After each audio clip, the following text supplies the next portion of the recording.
বাইরে থেকে বন্ধ ছিল ফ্ল্যাট। সেই ফ্ল্যাটকে ঘিরে শুরু হয় রহস্য। গোয়েন্দারা তথ্য পায় বন্ধ ফ্ল্যাটের ভেতর আছে বিপুল টাকা আর স্বর্ণ। খবর পেয়ে সাথে সাথে হাজির হয় গোয়েন্দা পুলিশের বিশেষ টিম। দরজা খুলেই চোখ কপালে ওঠার অবস্থা সবার। 2, 4, 10, 20 কেজি নয়, 95 কেজি স্বর্ণ উদ্ধার করা হয় বাসাটি থেকে।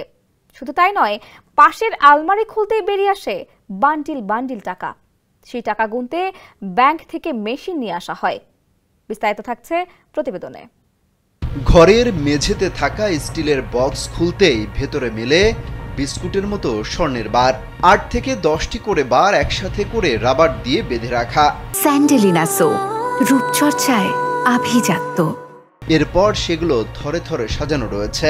বিপুল এই স্বর্ণ উদ্ধারের পর গুনতে শুরু করেন গোয়েন্দা কর্মকর্তারা। বাসার ভেতরে একটি আলমারি খুলে দেখা যায় সেখানে সাজিয়ে রাখা কোটি কোটি টাকা, যা মেশিন বসিয়ে গোনা হয়। ভারতের গুজরাটের পালতি এলাকায় অভিযান চালিয়ে এই স্বর্ণ আর টাকা উদ্ধার করা হয়। ভারতীয় পুলিশের সন্ত্রাস দমন শাখা এটিএস এবং ডাইরেক্টরেট অব রেভিনিউ ইন্টেলিজেন্স জানায়, গোপন সংবাদ পেয়ে তারা অভিযানে নামেন। তবে বাসা থেকে কাউকে আটক করা সম্ভব হয়নি।